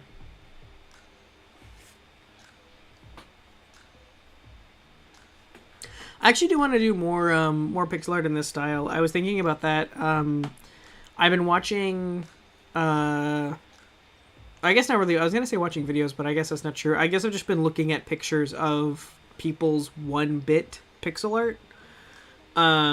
Which is just where you have the pixels in only 2 colors. So generally it's like only black pixels and only white pixels or something like that. But I've seen other people do stuff too. Like they'll do like only like a really dark green and like a really light yellow, or like a really... I've seen kind of like a cream color and like a navy. I've seen people do that too. So I've seen people do it with a variety of like color palettes that are just 2 colors. I think it can, I don't know. I do like the look of just like the classic like white and black. When I think of like 1-bit pixel art, that's like what I think of. But I guess it doesn't necessarily have to be that. But I think that would be fun to try, because like the crazier stuff that I was doing, like the creeper and the crazy guy I was drawing earlier. Those are really cool, but sometimes I can struggle with those designs because I struggle with the line work and the silhouette, and then I go in and I add color too fast. And not only do I think 1-bit pixel art has a really unique and appealing style to it, but obviously like it's reduced to like the bare bones of like what like pixel art is. Just like any like drawing exercise, it's kind of like, you remove all of this stuff and like you just have to think about like shape and line and silhouette and shadow and things like that. And I think it's a good drawing exercise, but I also really like the style. In the same way that one of my favorite types of traditional art is like just ink on paper. I really like traditional like ink work. I think it looks really cool, and I think it's really fun to go in with like have a piece of paper and then do like a pen or a Sharpie or like a marker, like any kind of ink, and not do a pencil drawing first. Like just go in with like ink right away. It's kind of like a drawing like challenge every time because like you can't erase ink, and like really committing to a piece that you have to sink like a couple like hours into. It's really daunting at first, but then like when you really get into it, it's like, I don't know, it's kind of like it's an exciting like challenge, and it's really rewarding at the end because it's like, okay, like all of these strokes that went down on the paper, these were all like the first try. Like I didn't have any chance to like back up or erase or like rework or anything. Like this was like just like this was my first go at this. And again, I really like the style. I think like ink work of just like jet black ink on white paper looks really good. But I also think that it's just kind of a fun like art experiment and like a fun art challenge. To not be able to like go back at all. Even with like paint and stuff that is like a quote like I don't know, permanent is not the right word, but like you can't like unpaint, but you can paint over it. But like if you put black ink on white paper, like the ink is absorbed into the paper, like unless you like use like white paint or like white out, like there's no way to like undo it. So I think it's like a little bit more of like a drawing challenge. I really enjoy it. I don't think I know who Lancer is. Let me look that up. Is that from a game? Who is Lancer?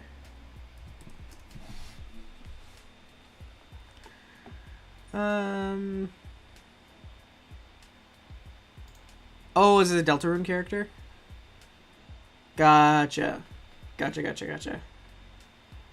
I won't look any more into it then. I don't want to spoil myself. Someday I'll play Deltarune. Someday I'll be cool like everybody else.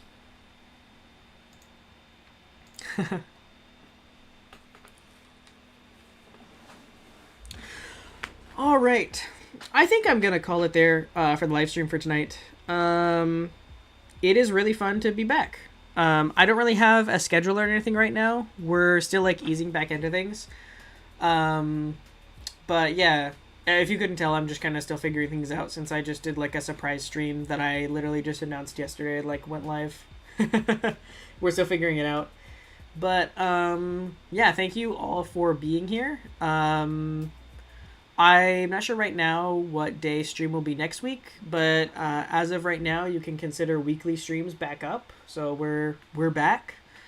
And then yeah, I want to I want to get back into streaming, and then we'll do all the same stuff that we did before, but I definitely want to do more community projects for like this upcoming fall.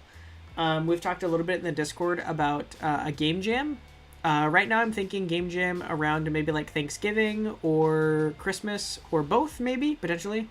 I want to do times where people are probably going to have some free time, like whether you're doing school or like whether you're working, like times that people will have like a little bit of time off.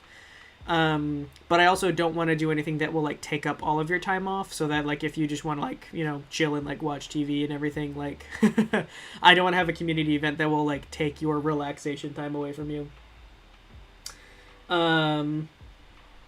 Good stream back. Thank you very much. Talent show when? Maybe that's what we'll do. Maybe we'll have a community talent show.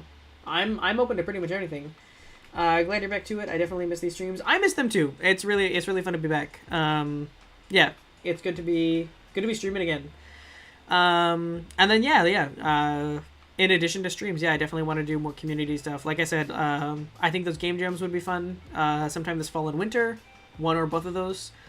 I also really want to do like more just community like art events. I don't know if I want to do an art competition because then you have to you have to have like winners and things, and I don't know. I don't want people to feel bad. I'm that guy. I don't want people to feel bad about like wanting to have like ranked high or something like that. And also, I can't really do like prizes or anything. I guess I could do like bragging rights prizes, but yeah, like an art jam or like an art event or like things like that. I think like that would be like really fun. And then yeah, I definitely just want to do more of my own creative stuff.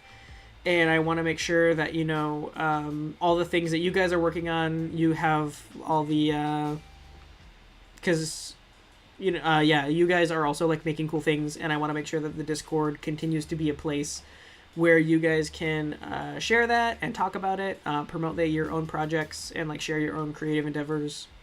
And yeah, I want to get back into like posting like some shorts and things, and like hopefully posting like some more long form videos. And I think between now and this winter, do some community building. Just kind of like showcase like the stuff that like we're doing on the Discord and on the live streams. And maybe grow the community a little bit and find some more creative people that also want to participate in those community events and stuff.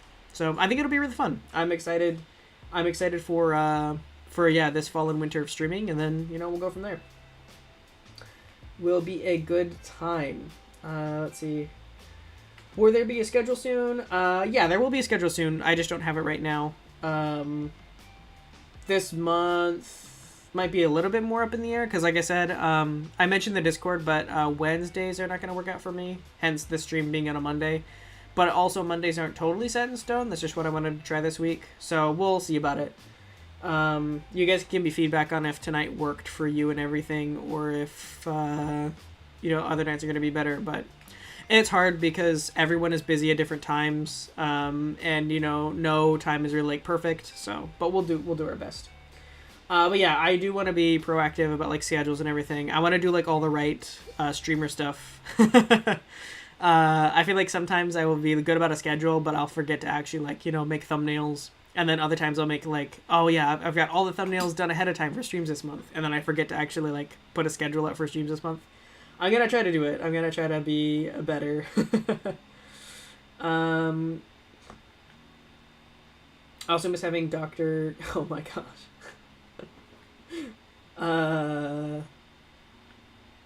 Inferno is too woke for people to win. That's true. Actually true, yeah. The woke mob got me. Too woke for people to win. Inferno would just take first place. Maybe that's what I do, yeah. Maybe I need to double down the other direction, and I need to host events where I rig it so that like no one has a chance. And I just like I've already awarded myself first place before the event even begins. That's the other thing that I thought about, like, genuinely. Not that, like, I would, like, rig events, but, like, if I did, like, a community event, I think I'd want to, like, participate, because I like participating in community events. But if I had it ranked, like, I'd either have to set up, a community voting system, and, like, if I'm hosting, like, I wouldn't want it to be biased towards me. Like, not because, like, my stuff is better, but because, like, if it's an Inferno event, then I feel like people might default to, I don't know, like rating like my stuff because it's like my event. And then also if I rate or if I rank things myself, then I can't participate because obviously like it would be, unless I guess I just removed mine from consideration. But yeah, anyway, that is one thing that I thought about is I don't know how I would, if I had community events and I had them like ranked, I don't know how I would do that and also like participate, and I think I'd want to participate. So,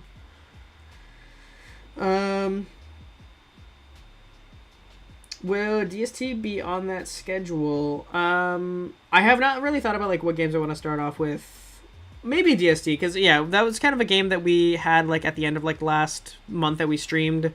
So it'd be nice to pick that up again. Obviously Breath of the Wild like will be on there probably end of the month as usual. That's what we did last time, right? End of the month, Breath of the Wild? I think that's what we were doing. And then, yeah, I'll try to find some other... I have, like, so many games to play, so I do want to, make sure like I work things in. I still have games sitting in my Steam library that are specifically for streaming that I've not streamed a single time. Um, so yeah, we will try to get all the games in. And then, maybe here and there might be a week where I'm a little bit more free and there's like a bonus stream one week. But yeah, we'll just have to see. Or weekend even. You could alternate the days. One week is Monday, another is Tuesday, maybe Wildcard Friday every so often.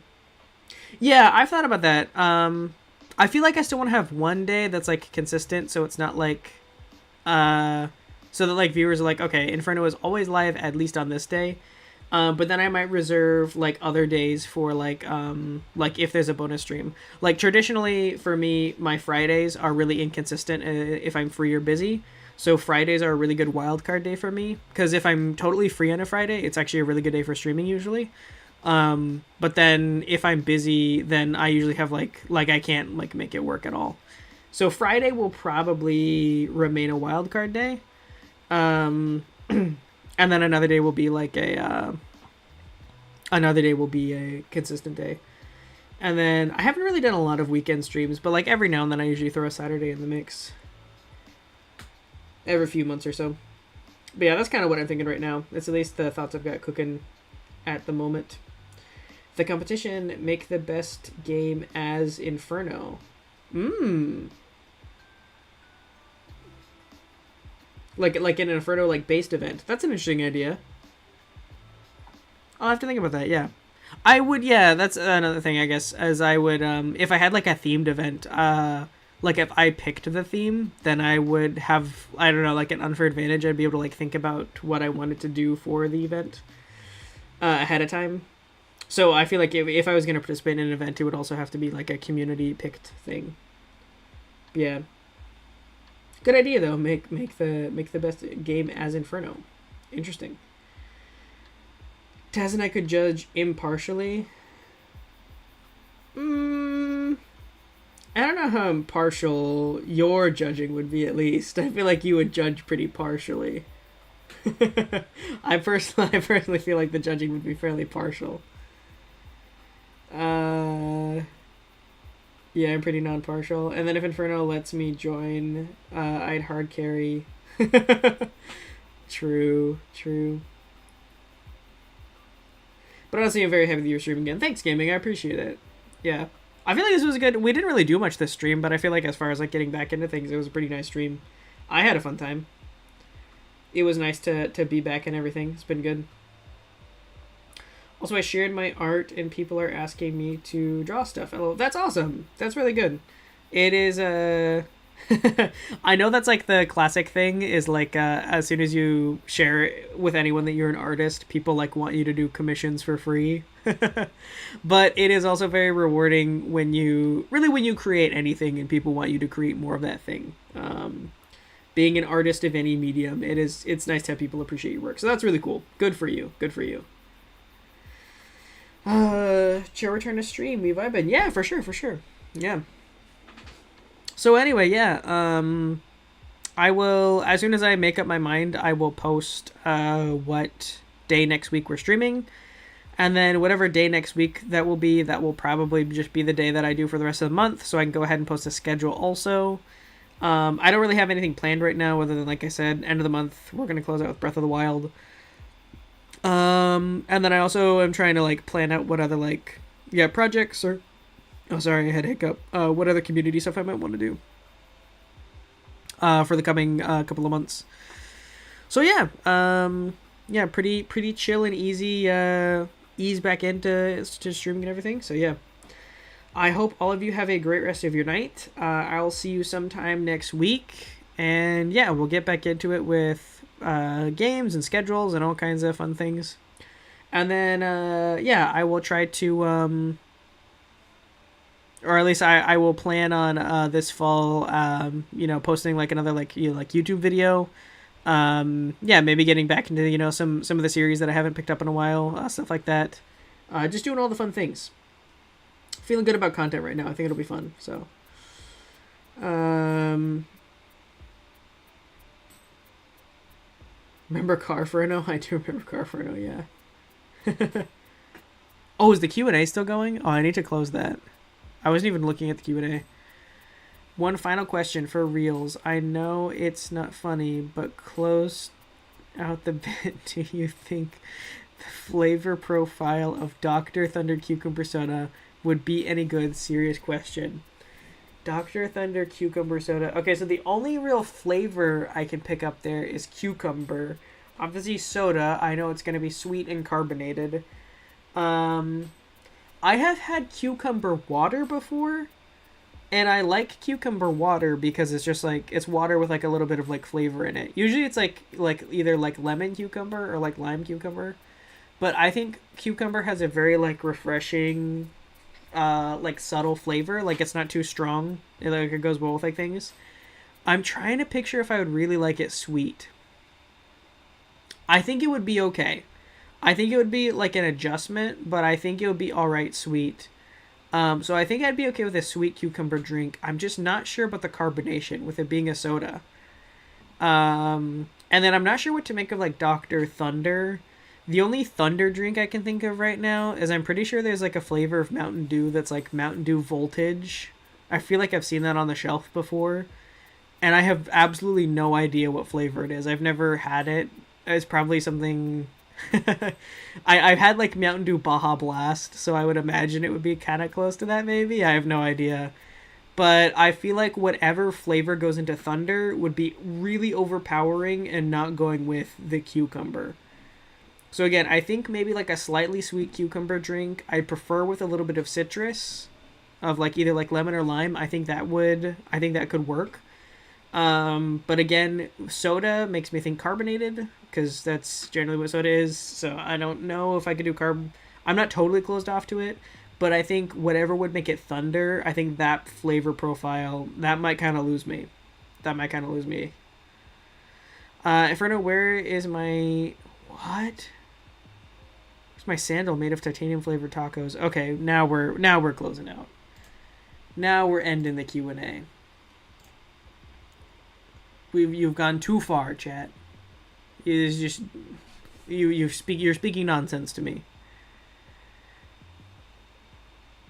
Hell, this is very telling that Inferno does not drink a lot of sodas.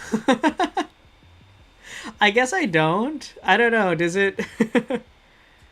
Dr. Thunder is off-brand Dr. What? I've heard of Dr. Pepper and I know Mr. Pibb. There's Dr. Thunder too? Yeah, I've never heard of that in my life. Okay, well that's absolutely completely different than what I thought. So if it's like a Dr. Pepper with cucumber, that for a whole different host of reasons, I feel like that would not be my jam at all. I don't think. Yeah. Again, I'm really fixating on the cucumber part of this fictional drink that doesn't exist. I hope. Gosh, it's not real, is it? Anyway, I'm fixating on the cucumber part here. And I think a cucumber drink, that does sound appealing to me, but then all the other elements of what I'm picturing as a cucumber drink, it's not working for me. We need to work on this some more. That's not quite there yet. Or at least he's too posh for the off-brand ones. That's true. I only do name brand Dr. Pepper. I do Dr. Pepper, and if I'm at the really posh store, then instead of Dr. Pepper, I drink Physician Pepperoni. So, I ended the face after I ended the Q&A. Hi, I'm new. Oh, hello. Hi. You're joining in kind of at the end of the live stream, so sorry we're going to be wrapping up soon. But yeah, hello. Welcome in. Since we're kind of like wrapping up pretty shortly here, there should be a link in the description of this live to the Discord server. So if you want to be part of the community when we go live again, which will be next week, you can join there or just hit subscribe or whatever you want to do to not miss it. But yeah, we'll probably only be streaming for a few more minutes here tonight. But yeah, good to have you in, Artsy Salamander. And again, I feel bad we're kind of closing down shop here, but I hope to see you again next time since you didn't get much stream tonight. I suggested doing commissions for my art. They got mad jokingly, I think. That's a pretty good way to, like, if you want to make a little bit of money as an artist. I think doing commissions is pretty good. I've never done it myself, but I know that like a lot of people recommend it, and I've had good experiences doing commissions. It's just hard because if you're going to do commissions as an artist and you want to do it for money, you really do have to kind of talk about money up front, because a lot of artists have gotten not paid for their work when doing commissions. It's just kind of like as it goes. it's part of the business. So because of that, you do have to kind of treat it like a business if you want to do art commissions. So yeah, if you are wanting to if you're wanting to do commissions for your art, this is just general advice for anybody out there. You don't have to be like greedy or anything, but definitely have a one-on-one conversation with the person.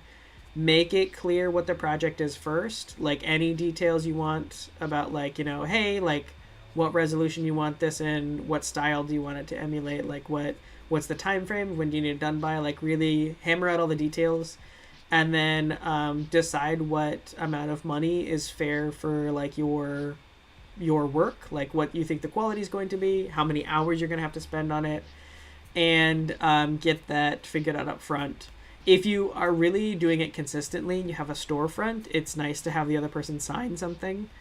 But at least getting some sort of like written or like verbal agreement that like I guess written agreement, because you want it recorded in some way so that you can go back and reference it later. But yeah, commissions can definitely be a really good way to make a little bit of income as an artist, but you just kind of have to protect yourself, because pretty much every kind of artist historically has found lots of ways to lose money because people don't like to pay artists. But yeah, I know I'm a bit late, and that's totally okay, Artsy Salamander. No worries. We are very happy to have you.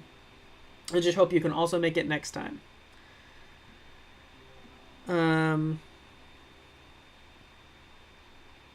Oh yeah, I agree with Taz. You're definitely good enough to do commissions. Yeah. And gaming, you do like a lot of like drawings. So if you are interested in doing commissions, also make like a little portfolio. Like just have like, you know, a few images that you have like on the go being like, hey, this is like my style. Or like make like a little collage of like work that you've done.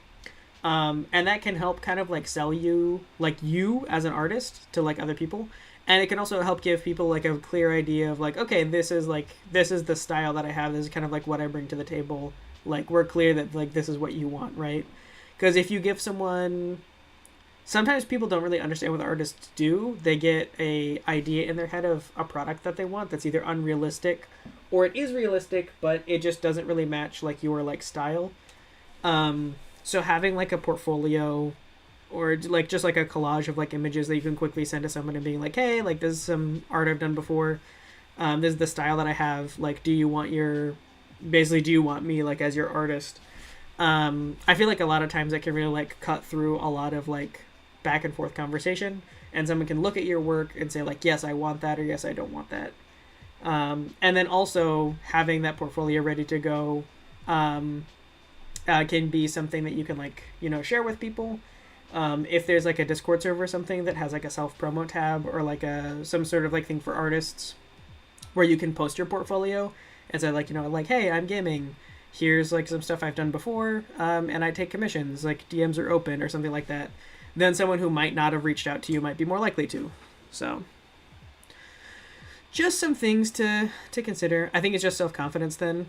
Yeah, unfortunately, I think every single artist ever struggles severely with self-confidence. As artists, we are our own biggest critics all the time. So we can make really good stuff and just not quite see the value in it because it's not perfect, or like because we see other stuff that we think is better. Or I know for me, one thing I struggled with a lot is I felt like my artwork had to be like objectively perfect in some like weird immeasurable way. I kind of occurred to me like eventually is like, well, my art's never going to be like perfect in the way I have it in my head. And also what makes it uniquely mine is like my style and everything like that. And that includes like my little imperfections. It's like the things that I'm good at drawing and the things that I'm kind of bad at drawing. And And that made me a lot more confident as an artist to know that, like, yeah, I just kind of make the stuff that's mine, and it doesn't have to be perfect by other people's standards. Um, but yeah, that's totally relatable, and I think every artist will support you in that kind of like endeavor to like feel better about like your confidence as an artist. I'm a dragon puppeteer. Oh, you make dragon puppets? That's really cool. That's really cool. What do you like? What kinds of materials do you use? Also, what scale? Like, is it like the kind of like puppet that you put your arm in? Is it like a little bit larger? I saw videos a while back. I forget. I'm trying to think of like where I saw them, like when it was and what platform it was on. But it was a puppeteer, and they made like little dinosaurs, and they were like mechanical hand puppets. So the way that they had them was you kind of wore the puppet like a glove, and then they had it set up to where like they'd move their fingers, and like it wasn't like the legs of the dinosaurs were sleeves on the fingers. It was more that they moved the fingers and it would move a mechanism that would make the legs move. It was very complex, and it was really like alive and really captivating to watch. And then they would have like a finger that would like control like the head and the tail. It was like really cool stuff. Something that I've always thought was like a cool art, but like I wouldn't have no idea where to start. It's the size of the Empire State Building Trust. I kind of hope it's not that big. That's a little menacing. Yo, that's sick. I love that. Yeah, that's really cool. Artsy Salamander.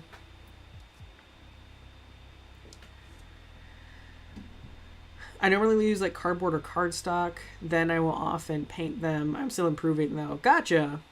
Artsy Salamander, you remind me of like a younger version of myself, because I used to, like that was like my whole life was like art projects with cardboard, cardstock, a little glue, a little paint. I used to be super into cosplay, and so I really liked making costume pieces, prop armor, handheld props like swords and blasters and shields, and I made like all kinds of like fantasy armor and space armor. And you know, the stuff that's the cheapest and that you have lying around the house is, like you said, it's like the cardboard and cardstock. You know, just like craft paint from the store. That's like, you know, those like 80 cents a little bottle of like paint. I had like no money at the time. So like my budget was incredibly low. So I tried to do as much with the stuff that was just laying around my parents' house. And then every now and then I would save up for like actually a little bit of like something new when I like ran out of like a resource. Usually like paint or glue or something. Because we usually had enough cardboard from like old boxes and cardstock. But yeah, man, I would spend like hours and hours in my parents' basement. Yeah, just cutting paper, cutting cardboard, like crazy. It was a really fun time. I really enjoyed like all of my hobbies that were like with those materials. I'd like to do stuff like that again, but right now digital hobbies are just so much more accessible because I can sit down on my computer and there's no cleanup or like prep time for like digital art and game development. Whereas the biggest thing about physical stuff is it takes a while and you have to like prep everything and then you have to clean up after yourself, and also requires physical space. But man, I do love like any hobby like that that set of materials really brings back like a lot of memories for me. Last week I spent like $100 on materials. Yeah. So I'm sure like puppeteering is like a little bit different, but I know for me, when I was doing like the cosplay and like building like props and stuff, I really wanted to use like hot glue and EVA foam or like other kinds of glues. But yeah, like the big one is when moving on from cardstock and cardboard and moving to EVA foam and craft foam, that made my budget increase significantly. Well, not my budget. I didn't get any more money. I needed to spend more money. And made it a lot harder to keep up with my hobby, is what I meant to say. It made things more expensive. Yeah, going up to those other materials. Yeah, it really costs a lot. We're still gonna wrap up in a minute here, but just out of curiosity, Artsy Salamander, for like $100 in materials, what are you spending the most money on? Um, I know I used to buy like bulk glue, like whether it was like Elmer's glue or like hot glue, and I would get those for like pretty cheap. For paper and cardboard, I kind of just relied on like what was like laying around like my parents' house. But the big things that really cost money was if I needed spray paint, that was expensive. If I wanted like nice paint that wasn't just like if I wanted like metallic paints to like hand paint on something, like some detail, that was really expensive. And then like I said, if I wanted to make something out of EVA foam, that got really expensive real fast. Um so I kind of had to like calculate that in my head, like what my cheap materials were versus like my expensive materials. Probably either the clay, felt, or fake fur. Ooh, gotcha. Yeah, so you're really like you're making like some like yeah really intricate stuff. Gotcha. Interesting. Yeah, I bet clay is expensive. I was actually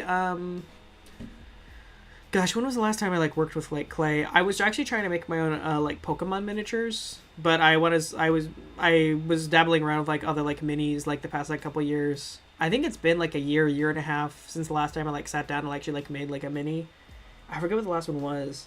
But I was working with a Sculpey clay. It's just a very like easy entry level like bake in the oven clay if you're unfamiliar with it.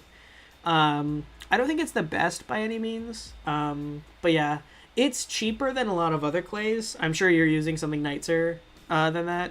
But even that, yeah, it can get expensive. I ordered a little bit more, not really in bulk, but like a bigger thing of just like white clay, like I said, like a year or two ago when I was getting really into it.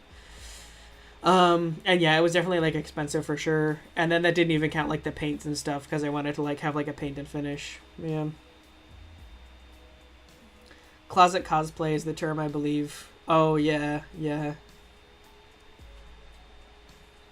For what you describe as your cosplay method. Yeah, yeah. Yeah, that's one of those things that I think about a lot. Like, that would be fun to, like, get back into. But, you know, it's just, like, a time thing. I have, like... I have so many hobbies that I am trying to be active in. And then so many more hobbies that I enjoy but I have zero time for. So there's just literally not the hours in the day to do, like, a lot of stuff. But I do really enjoy like a lot of that physical craft stuff. I like sculpting the miniatures out of clay. Yeah, doing like the the cosplay stuff and everything. It's really fun. Would love to get back into it sometime. Inferno, why don't you have 1K subs? That is like that's like peak like when you've been like streaming for a while and then like some like random person like comes in who's like never watched your content before and they ask like a crazy question like why don't you have 1K subs? I don't know why, that's just really funny to me. Honest answer, I don't have 1K subs because I have not really been marketing my channel. That's something that I'll save for the next live stream. But to any content creators that are interested, there is a difference between making content and marketing your content. So, doing live streams is one of the best examples of making content. It is probably the best way to interact with a community of people. You get to really like sit down and like do something for a while and like make something quality. You just don't just skim over it. Like I said, you talk to people, you build community, you kind of like strengthen your community, and you get to like really like develop like yourself like as a content creator. That's like content making. Content marketing is like promoting things but also making like bite-sized content. So like for YouTube Shorts is great for content marketing because a lot of people see it, they can get like a quick like bite of your content and they can decide, do I like that, do I not like that. But it's not very good for content making because again it's only like a bite size, like people don't really like get very much. I could probably get to 1K if I really focused on content marketing and that like bite-sized content that was like really shareable and got people to subscribe. but I'm just a lot more passionate about the content making. So even though I do like to make shorts, like they're fun to make, and it's fun to like post like little videos. I just enjoy live streaming so much more that I kind of forget to do like the other part. Probably would be a good idea to like balance it a little bit, because I'm sure there's plenty of cool people out there that would love to be part of the community, but I just haven't reached them yet. But yeah, that's kind of like the balance for every content creator. The biggest discouragement is probably when my cat will wreck my puppet sometimes after like 20 hours of... Oh no! That's terrible. That is actually the worst. Yeah. Dang. Oh man. Well, thank you for tuning in, Artsy Salamander. I really appreciate it. I'm going to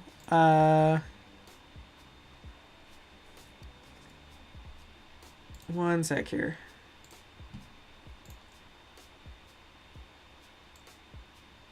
Yeah, I'm gonna snag this real quick. This is in the description, but I'll post this right here real quick. I appreciate you tuning in, Artsy Salamander. If you want to talk more about your hobbies, we have a lot of like art channels and things in the Discord. Oh, thank you for the subscribe. I really appreciate that, Artsy Salamander. But yeah, we really enjoy having artists in our community. I really appreciate you popping in and talking and everything. And you are very welcome to pop back anytime that we're doing another live stream. And you're very welcome in the Discord community. So thank you for being part of the conversation. I appreciate you joining the community. All right. I enjoy live streaming because I don't need to edit. I hate editing. Yeah, I feel you. I once I gain enough momentum where I'm editing, I can really enjoy it. I like doing fun stuff with editing, but getting it started is really tricky. So, but yeah, thanks again, Artsy Salamander. I really appreciate you. Thanks for stopping by. It's nice to have you. I will see you all next week. The next live stream next week, it might be Monday. Probably either like Monday or Tuesday. I'll just have to like let you know. I'll try to post a update in a YouTube community post, because I haven't really been doing updates there, but I feel like I should for people who are subscribed to the channel but are not in the Discord. And then obviously like updates get posted in the Discord all the time. But yeah, I appreciate all of you guys popping in and joining the live stream. Thanks so much for first stream back after a little break. And yeah, I think this fall is going to be a really fun time for streaming. And I think we're going to have a lot of fun as a community. So you guys have a great night. Thank you so much for your time. And yeah, we'll hang out again soon. Bye-bye, guys. Good night.